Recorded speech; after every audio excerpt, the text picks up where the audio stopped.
What's up, YouTube? I'm Mike, and today we're back with part 6 of what it's really like to be homeless. I'm really glad you guys are enjoying this series, and I really appreciate more than I can tell you all of the super tips, because I gotta be honest, man, telling these stories has fucked me up. Like, after that last video I shot, I was a fucking basket case. Like, I'm not even gonna try to pull any punches. That's probably the hardest I've fucking cried in a long time. So my wife has been having to, she's been having to fucking cope with me going down a dark, fucking seedy, fucking miserable part of my life. It's weird, man, because one of the things I've noticed about life, I don't know if this is everybody, I think this is just like a survival mechanism, is it doesn't really matter how much bad shit you've been in life. When you, like, I tend to look back on it and try to pick out the highlights, and I tend to overestimate, like when I tell stories about going to prison, like, I have to be careful because I make prison sound like a great place to fucking be. When I'd be sitting around the house, you know, at the dinner table, I can remember back in the day when both my boys were here, and I'd be telling prison stories, and I'd have to be like, wait, let me qualify this. This is really not a place you want to be. I just happened to have some fun while I was there. And so sometimes, like, I think as a survival mechanism, we kind of block out, like, the really negative feelings because it hurts, you know? You can't really live in that space, you know?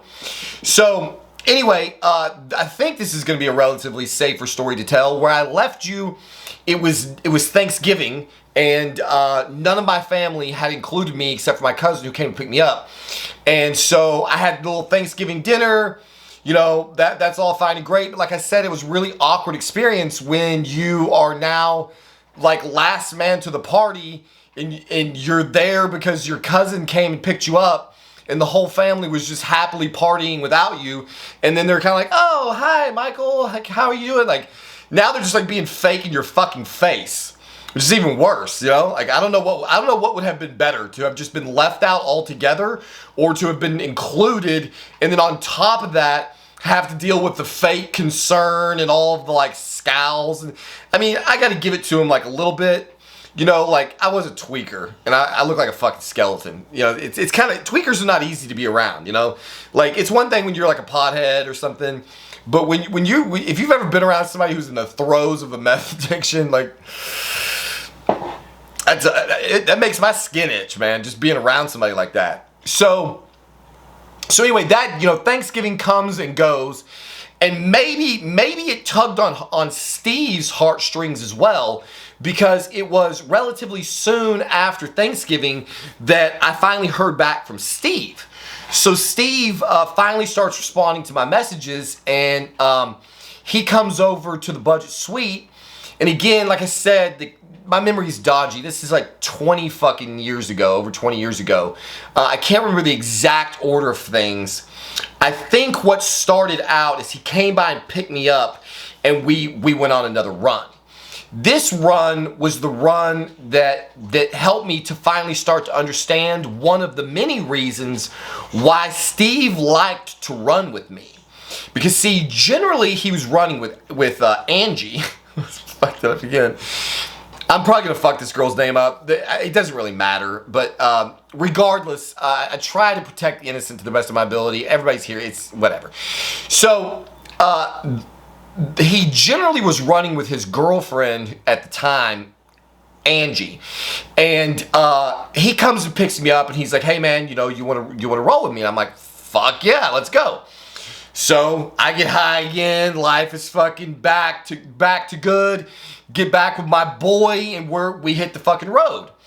Well, it turns out that, like I said, Steve has a lengthy clientele list, and some of these clients are single women, and some of them he's fucking cheating on Angie with. So you can't really have Angie with you as your fucking road dog all the time if you are also trying to hook up with some strange any chance you get. So we go on, like I said before, these are usually about 2-week long runs. It's about how long he would stay up at a given period of time. But again, for him, this was never ending. So like I had said, the reason he kind of cut me off is because I had been running with him for over a month, and I was so strung out, paranoid that, you know, like I was becoming a liability. But at the same time, we were really good friends. Dude really liked me. I really liked him.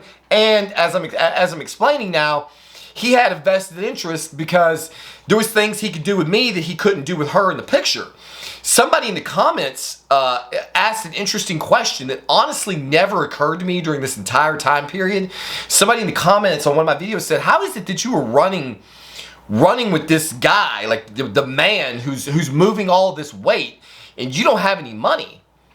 And I was like, well, what do you, like, I don't know. Like, dude was giving me room and board. He was feeding my addiction. He was, you know, he was taking me to shoot, paying for all my ammo. Like, it didn't even occur to me at the time that being this guy's right-hand man and being in on every one of these deals and taking all of this risk probably should entitle me to some kind of fucking scratch to put together. So that could have been the other big reason that he really liked running with me, is I was the only one that was so addicted to this drug, I didn't care about anything else. He wasn't having to pay me. Like I wasn't expecting anything from him. I just wanted to stay high, and I just enjoyed the process of running with dude. Again, this, like I said, this was like he was like a fucking father figure to me. So it didn't occur to me like that I was like a part of his business. I was just like dude's friend or whatever. So we hit the road, we start seeing, it's the same thing. I'm not going to just beat this point to death. You know, we just go from client to client, and we would go to the gun range during the day. We used to go hang out at his parents' house. I met both of his parents. He had all these, he had all these people that his parents had been living in the same house his entire life. So he had all these friends that lived on the same streets, and these people he'd gone to high school with. So I meet all of his buddies, and they're just a bunch of super interesting characters. This is, now I'm probably giving too much information, but honestly, I really just don't give a fuck. This is 20 fucking years ago. Like, fucking sue me. There was this guy's probably fucking dead anyway. There was this guy that was dude's friend. They called him Goob. He was the weirdest fucking dude you've ever met in your entire fucking life. Tall, lanky as fuck. In hindsight, dude was probably like autistic or something. This is like before autism was like well discussed. There was something off about this guy, because he was like smart. He was like kind of fucking crazy smart, but real socially awkward. And so he and I actually kind of could kind of get along good, because on the speed I was really smart and super socially awkward. So we kind of actually could see eye to eye. And this guy was a dumpster diver. I had never heard of this shit. This guy lived, I think, at his parents' house. I don't know if they were still alive or not, but he had a house. I never went out. We used to hang out in their garages. So there's like 3 garages down this alley that we would twist the bubble in and hang out, and throw darts and shoot BB guns and fucking tweak, you know, just like fucking tweakers, you know, like do whatever, take engines apart, working on somebody's car. There's always some weird shit going on around tweakers. And in this guy's garage, he had all kinds of random trinkets and bullshit. Lots of power tools that he was like refurbishing and shit, because this guy was into dumpster diving. So he explains that major department stores like Home Depots, any basically retail outlet, at like late at night, or there's some, he would figure out their habits. Basically, there would be a certain day, you know, at close, that they would throw in the dumpster all of this like rejected product.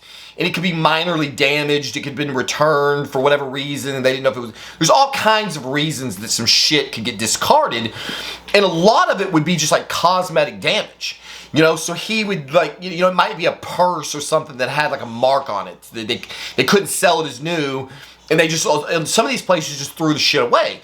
There would be power tools that would be like missing a part or some shit.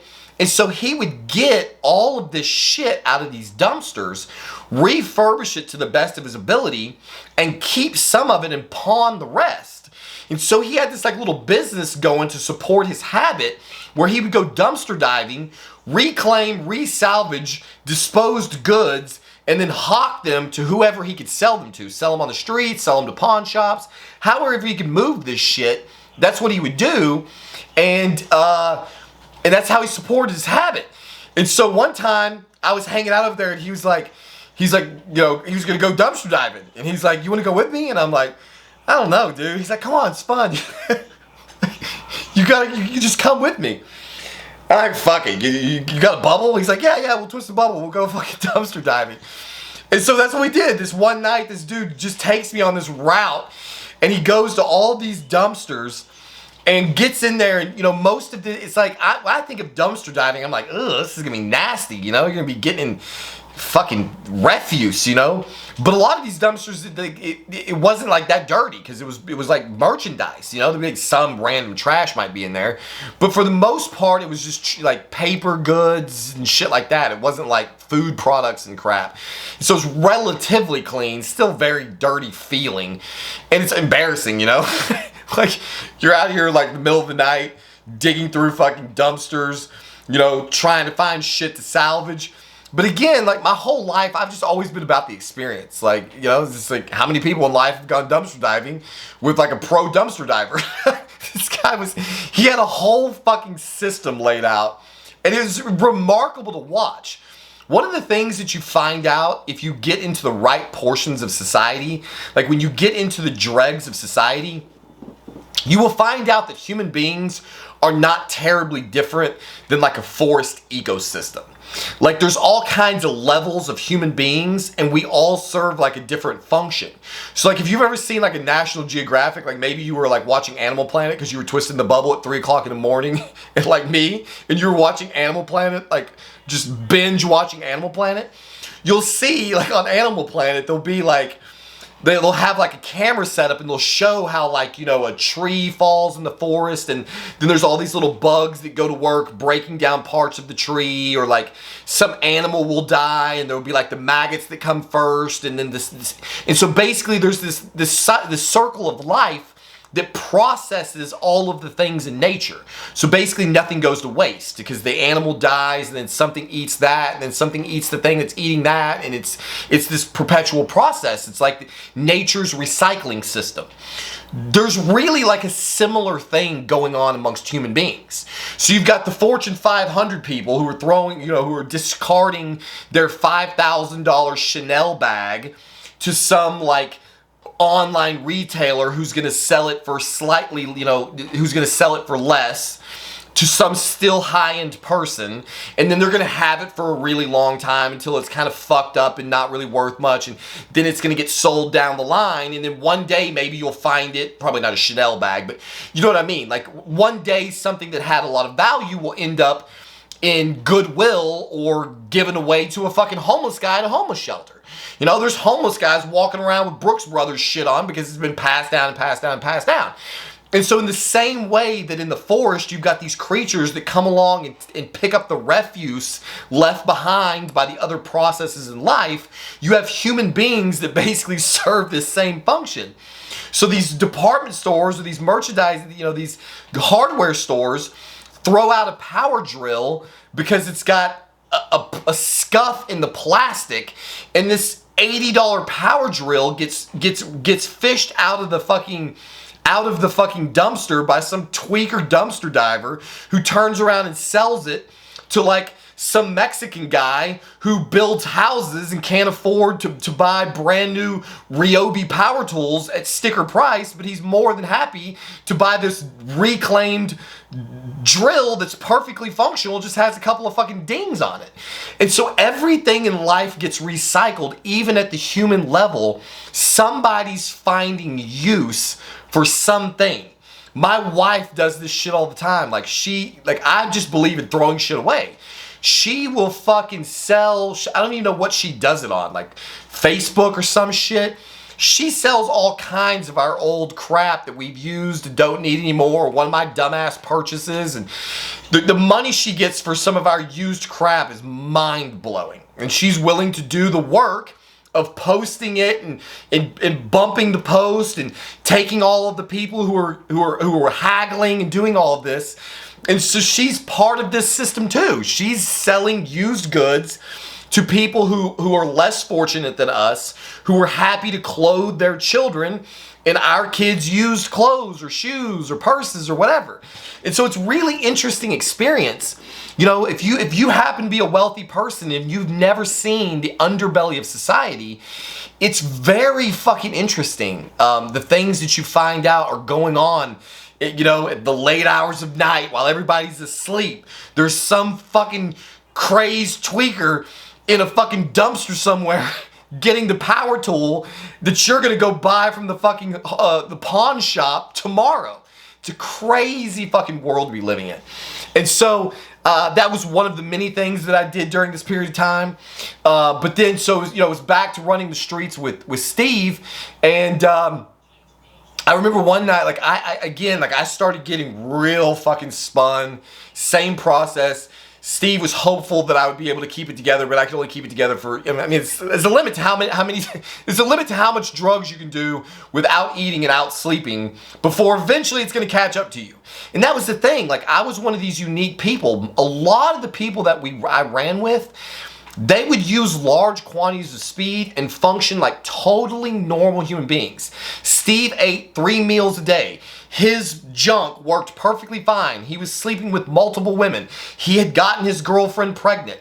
Like, the drugs did not cause him to malfunction in the way they caused me to malfunction. And I would just recoil inside of myself. I was very asocial. I was totally sexually dysfunctional. And so I remember this one night, we went to this girl's house that he was planning on being with. And he took her out to dinner. I think we went to El Phoenix. And so the 3 of us go to dinner. And sometimes, like, I would be so wrecked that I would almost be like his, like, like his, like, retarded nephew or something. Because, like, I was just completely inside of myself. So this dude could take me as this third wheel on their fucking date. And so here's Steve and this girl, and he's basically buttering her up over this Mexican dinner to get a piece. And I'm over here, like, completely oblivious, like, scribbling notes in my notebook. Like, fucking Rain Man. God knows what I was fucking writing. I was probably writing some conspiracy theory that I had about why this girl's looking at me like this. And so we go back to her apartment, and I'm sitting in the floor with my backpack and my journals. And they're gonna go to bed for the night. And this girl comes walking out, and I'll never forget, she was like, she's like the sweetest person. She's the kind of girl who's probably like a fucking kindergarten teacher. She was like the last person on earth that you would ever expect was like a tweaker. Like, never in a million years. This woman literally could be your kid's kindergarten teacher. Okay? Sweet young girl. She comes out. I'm just sitting in the middle of the floor. Like, when I was super high, like, I'm telling you, I don't know what this drug does to me. It just makes me totally fucking content.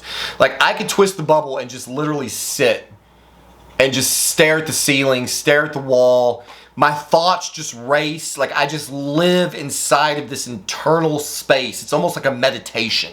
It's almost like I've just projected myself to some other I'm just completely fucking content. I want for nothing. I don't want to sleep. I don't want to eat. I don't want to fuck. I don't want to be touched. I am completely satisfied in life when this drug has saturated my dopamine receptors. So I'm literally sitting in the middle of her floor, and she comes over to me, and I don't know that she's approached me, and she touches me on my shoulder, and I just about jumped across the room. I was like, ah! Just like fucking, and she backed up. She goes, oh my God, I'm so sorry. And then I get embarrassed, and I'm like, no. She goes, no, I totally understand. That was another thing. I do not like to be touched at all. Like, under the influence of that drug, up for several days, like, I feel like there's a force field around my body. Like, I don't want anybody to invade my personal space, especially unannounced. And when she touched me, I just freaked the fuck out. And she seemed to deeply understand this feeling. She was very apologetic. She was like, no, you're totally fine. And she like gets down on like a knee and she's she's talking to me like I'm like a small child. And she says to me, this house is your house. You can do anything you want to do. Get anything you want to eat or drink out of the pantry. She opens this cabinet up. It's got all of these VHS tapes because it was a while back. She's like, you can watch cable, you can watch the TV, you can sleep on the couch, use the bathroom. Basically, like, mi casa is su casa. Anything you want to do in here, this house is your house. And I was just like, okay, thank you.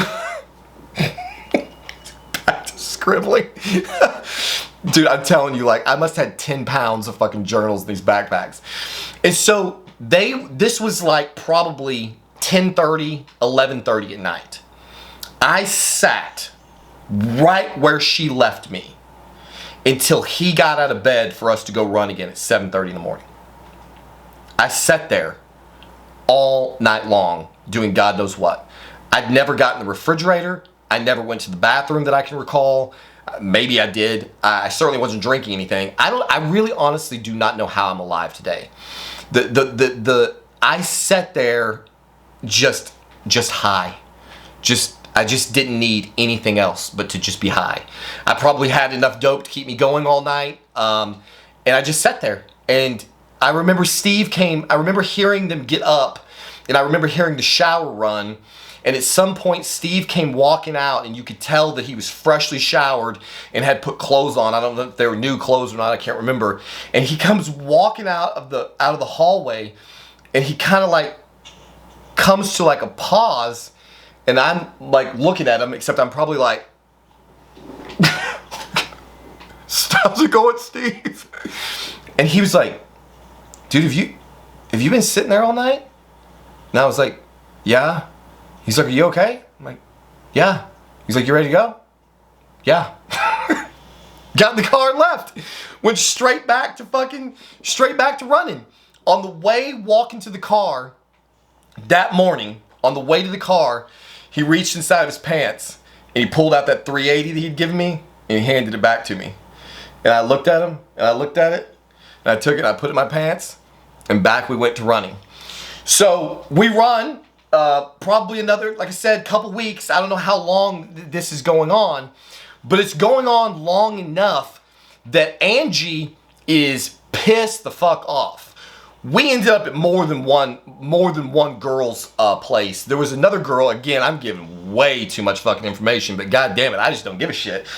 I remember one time we were in the car and he goes, I'm feeling like a little cherry pie. And I'm like, you want cherry pie? Okay, get some cherry pie. What do you mean? What do you want me? And he puts this song on the radio, and it's the cherry pie song. I can't remember like the '80s song. What was that? You know the fucking song. Look it up if you don't know the song. I'm not gonna try to sing it. I can't. I got no singing voice. So he's jamming out. And by the way, he drives this like little hatchback car with two 15s in the fucking back. So two 15s in a two-door hatchback. I forget what the kind of car was. It was a little white hatchback at the time. He eventually upgraded to a Volkswagen Passat. That's irrelevant. But we were booming everywhere we fucking went. So he's playing I Love Cherry Pie or whatever the fucking song is on the radio, and we pull up to this house and we go into this house and there's these two girls there, and one of them is clearly a lesbian, like kind of a dyke, and the other girl I meet is Cherry. Her name is Cherry, and Steve is there to get cherry pie. And so, again, I don't know what I did that night, but I was up all night in some fucking random girl's living room, twisting the bubble. And I think actually that time I was up watching Animal Planet all night on her TV. It seemed like she had, I don't, it's irrelevant. But So we've been making rounds, and he's not only making rounds through clients, but he's making rounds through pussy. This was actually the night that I referenced in one of my earlier videos that they were smoking rocks, and he had smoked one, and I don't know what the combination of drugs that went bad in his system, but he just keeled over on the couch, and I thought he dropped dead. I thought he'd had a heart attack. I went to check on him, and he was breathing. He was laying face down on the couch, like at a 90-degree angle, like if you were kneeling in front of the couch and then you just fell over forward. And he was breathing with this real weird labored breathing, and he was holding his pistol in his fucking hand, and I didn't know if the goddamn thing was loaded or it was chambered, and so I took it away from him, and when he woke up, he lost his absolute shit, and I explained what he'd done, and I took it, gave it, and he was all fucked up on the rocks, and that's what I told him. I was like, dude, you know, you've got lines, I've got fucking lines. That's where I fucking draw the line. If you're gonna fucking smoke rocks, you can drop me the fuck somewhere else. Because that's what I'm not fucking with. Like, I will never be around that shit again. That is the worst drug known to fucking man. If you want to fucking do that, you're gonna do it with somebody else besides me, because I will not fucking be around that ever again. And he was like, damn. And he's like, you know, he asked me, I gave him a chemistry lesson of all the reasons why you do not fucking smoke rocks. And that was the end of that. So by this time, Angie is good and fucking pissed off, and he's like, bro, can we go back to your place? And I'm like, yeah, fuck, sure. So he comes back to my budget suite, and basically he's like, hey, can I set up here for a few days? And I'm like, what do you mean set up here? Like, what do you mean? He's like, can I set up my operation here for a few days? I got to give this bitch a chance to fucking chill out. And I'm like, yeah, like whatever, fucking sure, cool.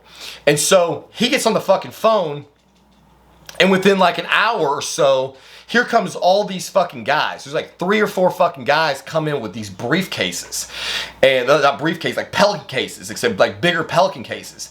And they go to opening these Pelican cases, and inside these Pelican cases are CCTV monitor setup.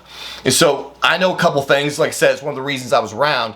And so we go to setting up connected to my TV that was in the budget suite, this CCTV monitor setup with all of these cameras. And we had cameras mounted up in the windows pointing both directions down the fucking... I was on the 2nd floor of this budget suite, so we could see down both sides of the walkway and then into the parking lot, so that we would know long before anybody got to that door if somebody was coming. I never found out why the fuck this was necessary. I wasn't asking a whole lot of questions, but rest assured, for the second time, this rapidly became more than I could fucking cope with. And so he's basically running his operation out of my budget suite, and I'm sitting here basically half the time glued to this fucking goddamn CCTV monitor waiting for some God knows what to pop the fuck off, and people are just coming and fucking going. But again, it's a similar operation. You come and go, but you stay. And so again, like I said, you know, obvious, should I have been getting paid? Fuck yes. This dude is now running his operation out of the budget suite my dad is paying for that I can't afford to keep going. This dude is putting no money up at all, and there is a lot of shady fuck behavior going on. I don't know what was going on during that period of time in this guy's life, but everybody who was coming around was very, very fucking wigged out. And the more wigged out they were, the more wigged out I got. And I started becoming concerned that the fucking heat was closing in. And so one thing leads to another. I start fucking tripping. Steve and I start getting at odds again. And he's like, okay, dude, like this is not gonna work. And I'm like, yeah, like I don't know what the fuck is going on, bro, but you're making me fucking uncomfortable. And you know, so eventually, I don't remember how long he was set up in there. It couldn't have been terribly long. We'd been running again for a little while. You know, it was probably a month total again. And so eventually at some point, again, I can't remember exactly all the details, but everything got packed up, boxed up, and he went back to Angie. I guess they made shit straight. He left me a little something this time, thankfully, and was promised that like he would be in fucking touch or whatever, that you know, he had to basically go home effectively. He was trying to put shit back together with his baby mama. She was pregnant at the time, getting closer and closer every day. Hormones play a huge role in this. And we're almost out of time for this episode, so I think I'll cut it there. And then when I come back, I'll explain what happened with how I ended up leaving the budget suite and actually ending up literally living on the street. So as always, thank you for watching, and we'll see you on the next one.